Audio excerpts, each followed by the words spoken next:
I want you to look at something. Really look at it. This is a Roman denarius.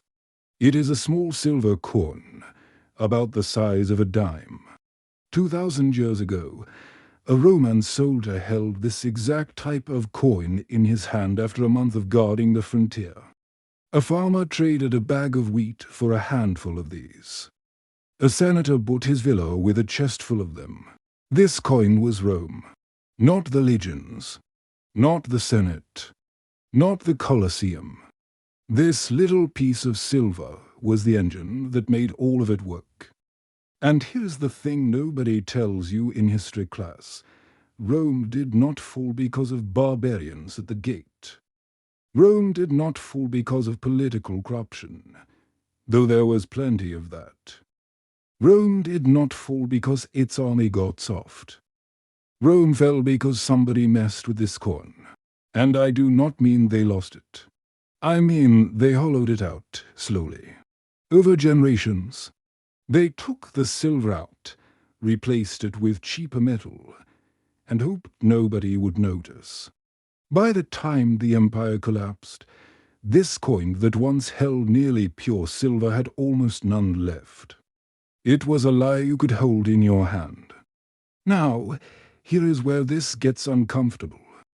Because if I show you the chart of silver content in the Roman denarius over 3 centuries, and then I show you the chart of the US dollar's purchasing power over the last 100 years, you would think you are looking at the same graph. The same slow bleed, the same curve, the same ending. And I want to be clear about something right up front. I am not here to sell you fear. I am not going to tell you the sky is falling tomorrow. What I am going to do is walk you through the actual history, the real numbers, and the pattern that has repeated in every single major empire that has ever existed. And then I am going to let you decide what it means for where we are right now. Because there is a rule in monetary history. It is not written in any textbook, but it has never once been broken. When the silver leaves the money, the soul leaves the empire. Every single time. No exceptions. Babylon, Rome, Spain, Britain. Every empire that debased its currency followed the same arc, and every single one of them thought they were the exception. So the question is not whether America is on this arc. The data already answers that. The question is, where exactly are we on the curve? And how much time is left before we hit the part of the chart where everything goes vertical? Stick with me for the next few minutes, because what I'm about to show you is not a conspiracy theory. It is not speculation. It is a pattern so consistent, so mathematically precise, that once you see it, you cannot unsee it. And it starts with an emperor named Augustus and a coin that changed the world. Let us go back to the beginning. Not the beginning of Rome, but the beginning of the money that made Rome possible. Round to 11 BC, during the Second Punic War against Carthage, the Roman Republic introduced a new coin. They called it the denarius, which literally means containing 10, because it was originally worth 10 smaller coins called asses. This was not just a new piece of metal. This was a statement. Rome was saying to the world, our money is real. Our money is honest. You can trust it. And for a very long time, they were right. The early denarius was struck from nearly pure silver, roughly 95 to 98%. It weighed about 4.5 grams. That does not sound like much, but here is what mattered. Every single denarius was the same. Same weight, same purity, same value. Whether you were in Rome or in a dusty outpost in Gaul or trading with merchants in Egypt, a denarius was a denarius. You did not have to bite it to test it. You did not have to weigh it on a scale. The consistency was the whole point. This is what economists call sound money. Money that has intrinsic value because of what it actually contains, not because someone with a sword tells you it is valuable. And sound money does something remarkable to a civilization. It creates trust. When people trust the money, they trade more. When they trade more, they specialize. When they specialize, innovation explodes. Roads get built. Aqueducts get engineered. Armies get funded and fed. By the time Augustus became the first true emperor around 27 BC, Rome had spent nearly 2 centuries building the most sophisticated economy the ancient world had ever seen. And the denarius was the backbone of all of it. Augustus understood this. He maintained the silver content at around 97%. He ran the mints with discipline. He knew that the coin was not just money. It was a promise. And as long as the promise held, the empire held. Think about what Rome accomplished during this period. They built a road network that stretched over 250,000 miles. They engineered concrete that is still standing 2,000 years later. They fed a city of over 1 million people using a supply chain that would impress modern logistics. Companies, none of this happens without stable money. None of it. The Roman economy during the height of the denarius was shockingly modern in some ways. They had banking systems. They had lending. They had international trade routes that connected Britain to India. Merchants could price goods in denarii across 3 continents because everyone knew exactly what a denarius was worth. It was worth the silver inside it, period. This era, roughly from Augustus through the end of the 1st century AD, is what historians sometimes call the Pax Romana, the Roman peace, and yes, the legions kept the peace. But the money kept the legions. That is the part people forget. An empire is only as strong as the trust in its currency, because currency is how you coordinate millions of people across thousands of miles. It is how you pay soldiers. It is how you collect taxes. It is how you fund everything from grain, shipments to gladiator games. So Rome had built something extraordinary, a money system so trusted, so consistent, that it held together the largest empire the Western world had ever known. And if they had just left it alone, if they had just kept making honest coins, who knows how long it might have lasted. There is a detail here that most people miss. The denarius did not just facilitate trade. It created a feedback loop. Because the money was reliable, more people wanted to be part of the Roman economic system. Client kingdoms on the borders started using denarii voluntarily, not because Rome forced them to, but because it was the most trustworthy currency available. Germanic tribes, Parthian merchants, traders from the Indian subcontinent, they all accepted denarii because the silver content was guaranteed. The currency itself became a recruiting tool for the empire, and that created a virtuous cycle. More users meant more demand for the coin. More demand meant the coin held its value, and a coin that held its value attracted even more users.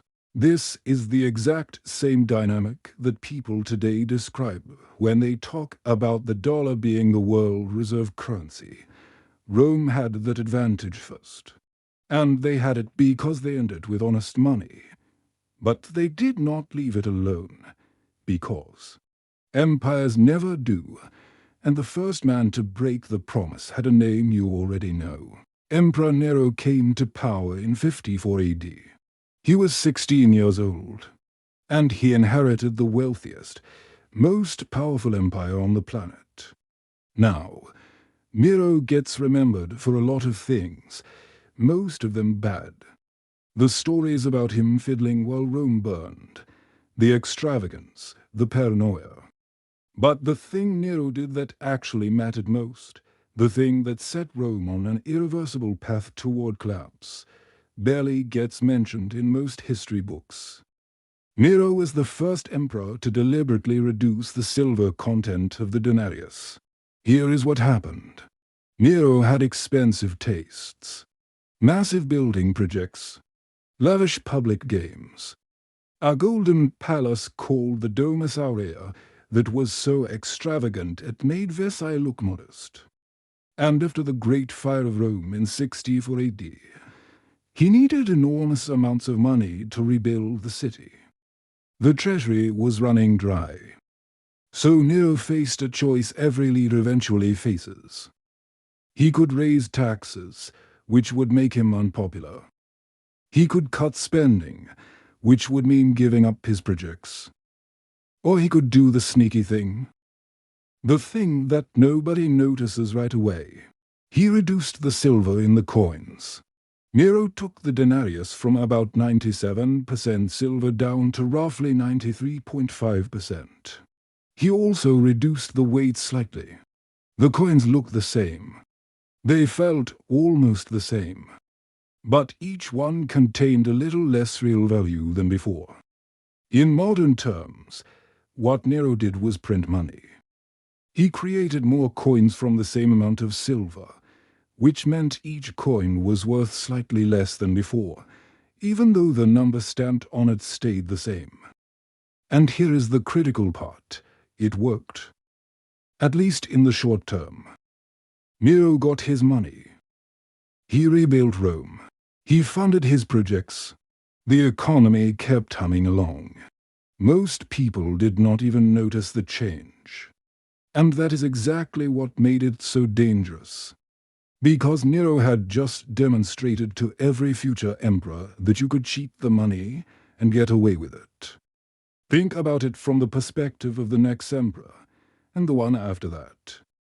You inherit an empire with massive expenses. The military costs a fortune. The people expect bread and circuses. The frontiers need defending. And you know, because Nero proved it, that you can squeeze a little more out of each coin and nobody will complain. So Trajan, one of Rome's greatest military emperors, dropped the silver content to about 89%. He needed money for his wars in Dacia and Parthia, and his wars were successful, so nobody questioned it. Marcus Aurelius, the philosopher emperor, the man who wrote some of the most thoughtful reflections on virtue and discipline ever put to paper, dropped it further to about 75%. He was fighting the Antonini plague and wars on the Danube frontier. He had no choice, or so he believed. Do you see the pattern forming? Every emperor had a good reason. Every reduction seemed small. Every cut was justified by some crisis, some war, some plague, some urgent need. And each time, the consequences were delayed long enough that the next guy inherited the problem. This is not just a Roman phenomenon. This is a law of human behavior. Once you discover you can cheat the money, you will always find a reason to cheat it again. The reasons are always compelling. The need is always urgent. And the damage is always invisible until it is catastrophic. And here is something that makes this pattern even more insidious. Each reduction was small enough that the average citizen could not tell the difference. You would need precise scales and chemical testing to detect a 5% change in silver content. The coins look the same. They spend the same. The prices in the marketplace did not immediately jump.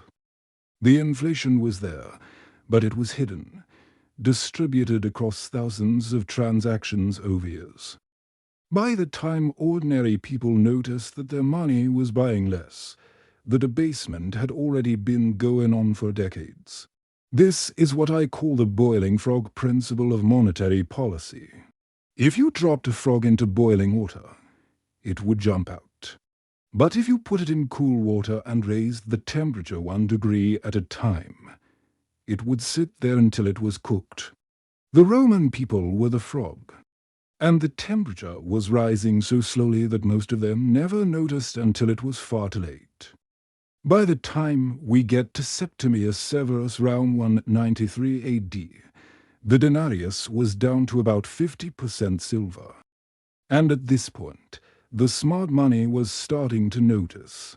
Merchants in the eastern provinces started demanding more coins for the same goods. Prices began creeping up. The first faint tremors of what was coming had started. But the real collapse had not even begun yet. That was about to happen, and it was about to happen fast. What happened next is one of the most dramatic economic collapses in all of human history. And it happened for exactly the reason you would predict if you have been paying attention. After Septimius Severus, the debasement accelerated. His son Caracalla dropped the silver content even further. Then came a period historians call the crisis of the 3rd century, lasting from roughly 235 to 284 AD. In this 50-year stretch, Rome had over 20 different emperors. Many were military commanders who seized power by force, ruled for a few months or years, and then got assassinated or overthrown. And every single one of them debased the currency further. Because every single one of them needed money fast, and minting cheaper coins was the quickest way to get it. By the time Emperor Gallienus was ruling in the 260s, the denarius contained roughly 5% silver. Let that sink in. A coin that had once been 97% pure silver was now 5%. In some batches, it was even less. The coins were essentially copper with a thin silver wash on the outside that would rub off with use. People started calling them silver-washed coins, which was a polite way of saying fake. And then the consequences hit. All at once. Like a dam breaking. Prices exploded. Not gradually. Not in a manageable way. They exploded. Historical records from Egypt, which kept detailed price records on papyrus, show that the price of wheat increased by roughly 200 times during the 3rd century. A measure of wheat that cost about 6 drachmas in the 2nd century cost over 2,000 drachmas by the late 3rd century. In some regions, prices rose even faster. The military, which was the backbone of the empire, started refusing payment in debased coins. Think about what that means. The soldiers who defend your borders, the men standing between your civilization and the tribes beyond the frontier, are telling you that your money is garbage. Some legions demanded payment in goods instead of coins. Others simply took what they needed from the civilians they were supposed to protect. Trade networks that had operated for centuries broke down. Why would a merchant in Syria ship grain to Rome if the coins he received in return were worthless? Long-distance trade collapsed. Regional economies became isolated. Cities that had depended on imported goods started experiencing shortages. Tax collection became almost impossible. The government needed revenue, but citizens were hoarding whatever real silver and gold they still had. A phenomenon economists call Gresham's law kicked in with brutal force. Bad money drives out good. When people know the currency is being debased, they spend the worthless coins and hide the valuable ones. So the debased coins circulated while the real silver disappeared from the economy entirely. The social fabric started tearing. Wealthy Romans who had saved their fortunes in denarii watched their purchasing power evaporate. The middle class was obliterated. A class of people who had been comfortable merchants, skilled craftsmen. Minor officials found themselves unable to buy basic goods. Meanwhile, those who held real assets, land, gold, actual silver, became relatively wealthier. Sound familiar? This is the part of the story that always gets me. Because the crisis of the 3rd century was not caused by barbarian invasions. The barbarians came later, after the economy had already been gutted. It was not caused by a plague, though plagues made things worse. It was not caused by bad luck or natural disaster. It was caused by the deliberate, systematic destruction of honest money. Emperor after emperor, decade after decade, each one taking a little more silver out and putting a little more copper in. Each one thinking they were solving a short-term problem, and the cumulative effect was the near-total collapse of the greatest empire the world had ever seen. There is a detail from this era that does not get talked about enough. During the worst of the crisis, entire regions of the empire simply stopped participating in the money economy. In parts of Britain and Gaul, people went back to subsistence farming. Not because they wanted to, but because the money was so worthless that there was no point in using it. Towns that had been thriving commercial centers a generation earlier became ghost towns. Skilled craftsmen abandoned their trades because nobody could pay them in anything worth having. The human cost was staggering.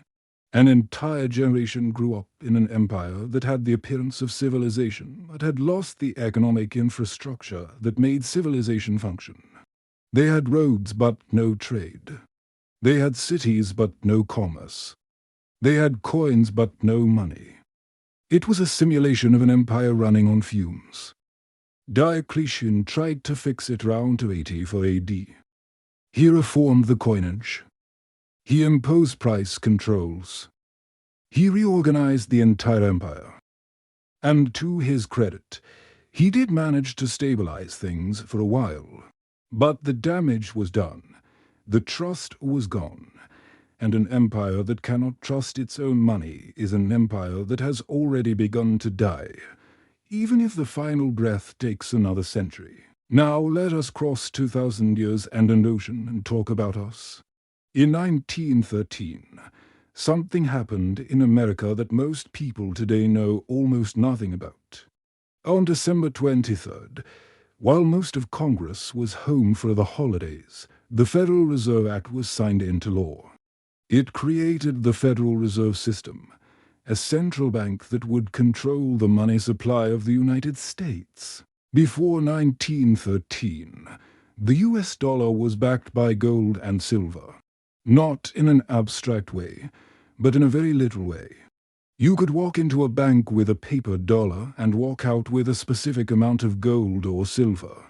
The paper was just a convenience. The metal was the money. After 1913, that started to change. Not overnight. Not in any dramatic fashion. But steadily, over decades, the link between the dollar and real precious metals was weakened, stretched, and eventually severed completely. And here is the number that should keep you up at night. According to the Bureau of Labor Statistics' own inflation calculator, a dollar in 1913 had the purchasing power of roughly 3 cents in today's money. That means the US dollar has lost approximately 96 to 97% of its purchasing power in just over 100 years. 96%. And counting. Now overlay that with what we just learned about Rome. The denarius went from 97% silver to essentially zero over about 250 years. The dollar went from being backed by real metal to being backed by nothing but faith over about 110 years. We are moving through the same arc, but faster. The year that matters most in this comparison is 1964. And almost nobody talks about it. In 1964, US dimes, quarters, and half dollars were still made with 90% silver. A quarter from 1964 contained actual silver. You could melt it down, and the metal itself was worth something. This had been true since the founding of the Republic. Then in 1965, President Lyndon B. Johnson signed the Coinage Act of 1965. This law removed silver from dimes and quarters entirely and reduced the silver content of half dollars from 90% to 40%. The official reason was practical. There was a silver shortage. Coin collectors were hoarding silver coins. The government could not mint enough coins to keep up with the economy's needs. And all of those reasons were true. But that does not change what the act actually was. It was America's Nero moment. It was the first time the United States government said, "The coins in your pocket no longer contain what they claim to contain." The promise that had been embedded in every American coin for nearly 200 years was broken. Johnson himself seemed to understand the significance. In his signing statement, he actually addressed the concern that people would hoard the old silver coins. He said, and I am paraphrasing here, that there would be no profit in holding old silver coins because the Treasury would make sure the price of silver stayed stable. He was wrong. A 1960 for a silver quarter today is worth more than $5 in melt value alone. The market saw through the promise, just like it always does. And just like in Rome, once the precedent was set, there was no going back. In 1971, 6 years after the silver was removed from coins, President Richard Nixon took the next logical step. He closed the gold window. Before August 15, 1971, foreign governments could exchange their US dollars for gold at a fixed rate of $35 per ounce. This was the last thread connecting the dollar to physical reality. And Nixon cut it. He said it was temporary. It has now been over 50 years. There is nothing temporary about it. From that moment forward, the US dollar has been what economists call a pure fiat currency. It is backed by nothing except the full faith and credit of the United States government, which is another way of saying it is backed by the government's ability to tax its citizens and its willingness to honor its debts. That is it. There is no gold. There is no silver. There is only a promise. And here is what happened immediately after that promise was made. In the decade following 1971, inflation in the United States surged. It hit double digits by the late 1970s. The purchasing power of the dollar fell faster in the 10 years after Nixon's decision than it had in the previous 30 years combined. It took Paul Volcker at the Federal Reserve raising interest rates to nearly 20% to finally break the inflation spiral. 20% interest rates. Think about what that means for an economy. Mortgages, car loans, business expansion, all of it became crushingly expensive. It was economic chemotherapy, a treatment that nearly killed the patient in order to save it. And even after Volcker's intervention, the dollar never recovered its lost purchasing power. It just lost it more slowly. The damage from the debasement was permanent. Just like in Rome, you could slow the bleeding, but you could not undo the cuts that had already been made. Once Nixon closed the gold window, the debasement went into overdrive. And I can prove it with one simple exercise. Go ask your grandparents what things cost when they were young. A house, a car, a gallon of milk, a movie ticket. Then compare those numbers to today. The difference is not just inflation. It is the sound of a currency losing its soul. In 1971, the median home price in America was about $25,000. Today, it is over $100,000. That is not because houses got 16 times better. It is because dollars got 16 times weaker. In 1971, gold was fixed at $35 an ounce. Today, it trades round $2,000 to $2,300 per ounce, depending on when you check. Gold did not get more valuable. Gold is still gold. It is the same element it was 50 years ago. The dollar got less valuable. That is the only thing that chart is telling you. In 1971, the total U.S. national debt was about $400 billion. Today, It is over 30 for a trillion. That is not a typo. We went from billions to trillions. And the acceleration is getting faster, not slower. It took the United States from its founding in 1776 until 1981, over 200 years, to accumulate its first $1 trillion of debt. We're now at $1 trillion of debt roughly every 100 days. Every 100 days. Now, some people will tell you this does not matter. They will say that debt is different for a government than for a household. They will say that as long as the economy grows, the debt is manageable. They will say that the dollar is still the world's reserve currency, and that gives us special privileges. And they are not entirely wrong. The dollar does have advantages that the Roman Denarius did not have. The dollar is used in global oil trade. It is held in reserve by central banks around the world. It is the default currency for international transactions. These things create demand for dollars that did not exist for denarii.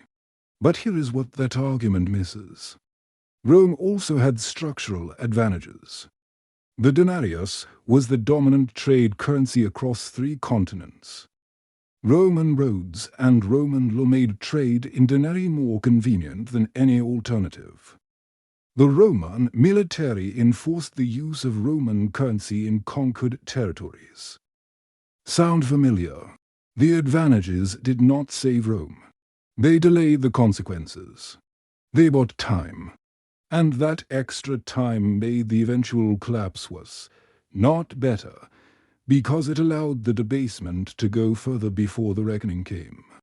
And there are signs that our structural advantages are beginning to erode. Over the past several years, multiple countries have started making bilateral trade agreements that bypass the dollar entirely.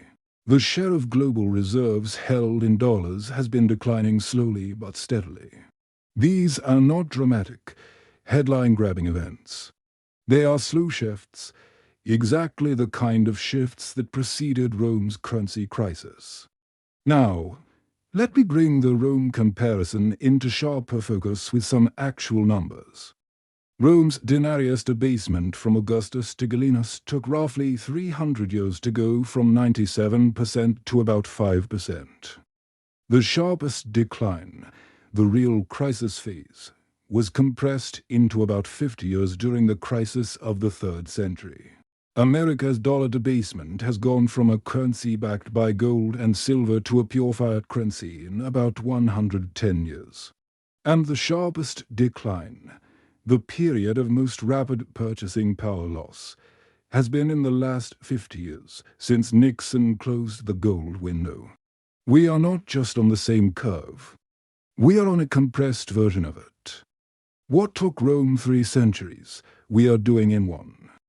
And the compression is not slowing down. It is accelerating. The Rome comparison is not perfect, and I want to be honest about that. No historical analogy ever is.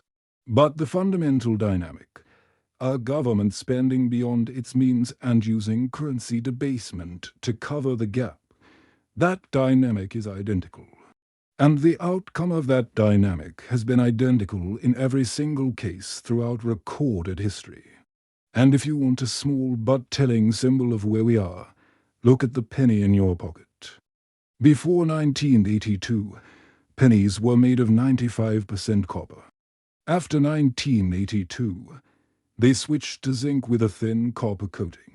The copper in a pre-1980 to penny is now worth more than 2 cents. Which is why it is technically illegal to melt them down. Does that not sound exactly like the silver-washed copper coins of 3rd century Rome? Same trick, same reason, same stage of the cycle. Even the nickel tells the story. The metal content of a nickel is now worth more than 5 cents. The government has been quietly exploring cheaper alternatives for years. When the money costs more to make than it is worth, that is not a fun trivia fact. That is a warning sign. And then there is the purchasing power story that nobody puts on cable news. A middle-class family in 1971 could live comfortably on one income. A home cost about 2 to 3 times the median annual salary. Today, a home costs roughly 7 to 8 times the median salary. College tuition has increased over 1,400% since 1971. Healthcare costs have risen at multiples of official inflation. These are not random statistics. They are the downstream effects of a currency being systematically devalued. Here is where the story takes its most modern and most unsettling turn. In Rome, the final stage of debasement was a coin that was pure copper with a thin wash of silver on the outside. The illusion of value without any actual substance. The form of money without the content. In America, there are people who believe the final stage will not be a debased metal coin. It will be a digital entry on a government database. No metal at all. Not even a piece of paper. Just numbers on a screen. Central bank digital currencies, or CBDCs, have been a topic of serious discussion among central banks around the world for several years now. The Federal Reserve has published research papers. The European Central Bank is actively developing a digital euro. China has already launched its digital yuan in pilot programs across major cities. Now, proponents of CBDCs argue that they offer real benefits. Faster transactions, lower costs for international transfers, better tools for implementing monetary policy, financial inclusion for people who do not have traditional bank accounts. These are legitimate arguments, and I am not going to dismiss them. But critics raise concerns that are equally legitimate, and they connect directly to the pattern we have been discussing. A fully digital currency, controlled by a central bank, would give the issuing authority unprecedented visibility into how money is spent.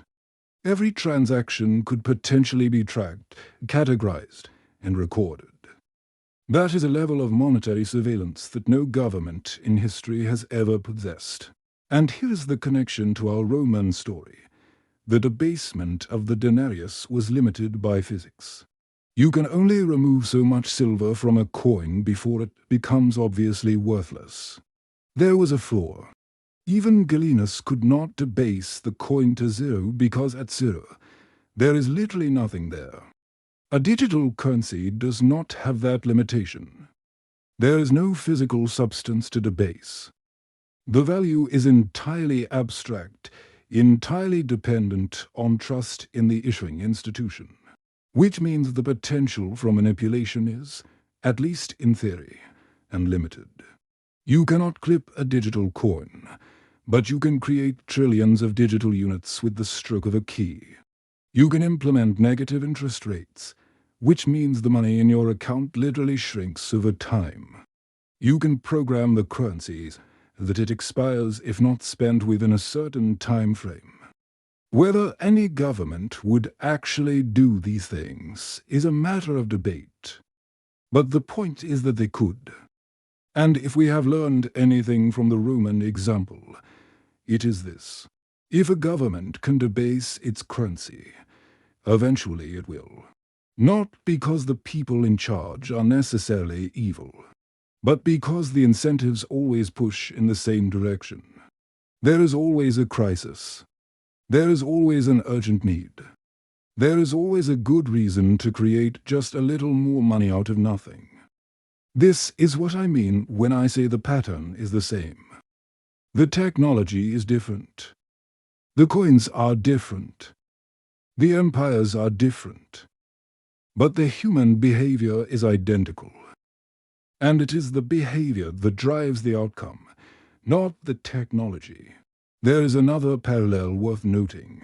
During the crisis of the 3rd century, as the official Roman currency became increasingly worthless, people reverted to older forms of exchange. Barter became common again.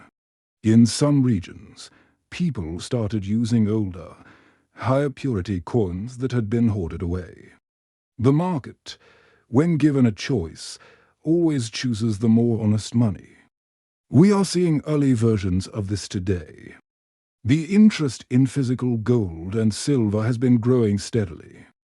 Entire countries are increasing their gold reserves. Individuals are looking for assets that exist outside the digital system. This is not hysteria. This is Gresham's law in action, the same force that operated in 3rd century Rome. When people lose trust in the official money, they seek alternatives. They always have, and they always will. Central banks themselves are telling you the story if you watch what they do rather than what they say. In the last several years, central banks around the world have been buying gold at the fastest pace in decades. China, India, Turkey, Poland, they have all been stacking gold reserves at historic rates. These are the institutions that manage fiat currencies, and they are hedging their own bets by accumulating the one form of money that has survived every currency collapse in history. Ask yourself a simple question. If the people who run the money printing machines are buying gold, what does that tell you about how much they trust the paper? There is a beautiful irony buried in all of this. Silver, the metal that Rome debased out of its coins, the metal that America removed from its quarters in 1965, is actually more essential to modern civilization than it has ever been. Silver is used in solar panels, electronics, medical devices, and countless industrial applications. It is both a monetary metal and an industrial metal. The Romans valued it purely for its beauty and trust. We have all of those reasons, plus the fact that modern technology literally cannot function without it. So where does all of this leave us? Let me be very direct about what I'm saying and what I am not saying. I am not saying the US dollar will collapse tomorrow. I am not saying the American empire will fall next year. History does not work on a schedule, and anyone who tells you they know the exact date of a major economic shift is either lying or deluding themselves. What I am saying is that the pattern is unmistakable. It has repeated across every major civilization that has ever debased its currency. And we are deep into that pattern. Not at the beginning, not at the middle. We are in the later stages, the part of the curve where the debasement has been going on long enough that the structural damage is becoming visible. Here is what I want you to take away from this video. Not panic, not fear. Understanding. First, understand that currency debasement is not a bug in the system. It is a feature. Every government in history has faced the temptation to spend more than it takes in. And every government that controls its own money supply has eventually given in to that temptation. The founding fathers of the United States understood this. It is why they wrote into the Constitution that only gold and silver should be legal tender. They had studied Rome. They knew the pattern. And despite their best efforts, the pattern repeated anyway. Second, understand that the effects of debasement are not distributed equally. When a currency loses value, people who hold their wealth in that currency get poorer. People who hold their wealth in real assets, things like land, commodities, precious metals, productive businesses, tend to preserve or even increase their purchasing power. This is not a secret. It is basic economics, and it is exactly what happened in Rome. The people who held real silver did fine. The people who trusted the copper-watched coins did not. Third, understand that you have choices. History is not destiny for individuals, even if it tends to be destiny for systems. The Roman citizens who understood what was happening to the denarius and took steps to protect themselves fared very differently from those who did not. Some moved their wealth into tangible assets. Some diversified into goods that held their value. Some positioned themselves in trades and skills that remained valuable regardless of what happened to the currency. The same options exist today, and they are more accessible than they have ever been. You can educate yourself about monetary history. You can diversify how and where you store your wealth. You can make decisions based on the long arc of history rather than the short-term noise of daily headlines. This is not financial advice. I am not qualified to give you that, but it is historical awareness. And historical awareness is the most powerful tool you can have in a period of monetary uncertainty. Here is something else worth understanding. In every previous currency collapse, the crisis did not arrive as a single catastrophic event. It arrived as a series of smaller events that most people dismissed or rationalized until the cumulative damage was undeniable. The Romans did not wake up one morning to a worthless denarius. They experienced years of slowly rising prices, gradually declining trust, and incremental shifts in behavior. Each individual change seemed manageable. The pattern only became obvious in retrospect. We have that advantage. We have the retrospect of a dozen civilizations that went through this before us. We have their records, their data, their cautionary tales. The only question is whether we are paying attention. And I think the fact that you have watched this video all the way to this point suggests that you are paying attention. That already puts you ahead of where most Roman citizens were when their denarius started losing its shine. Let me bring this full circle. I started this video with a Roman denarius, a small silver coin. For nearly 2 centuries, it was honest money. It contained what it claimed to contain. And during that era, Rome built one of the greatest civilizations in human history. Then they started cheating. A little at first. Then more. Then more. Each step was small. Each step was justified. And each step made the next one inevitable. By the end, the coin was a hollow shell, and so was the empire. The United States dollar has followed the same trajectory. From sound money backed by metal, to debased money with the metal removed, to pure paper, now potentially to pure digital. Each step was small. Each step was justified.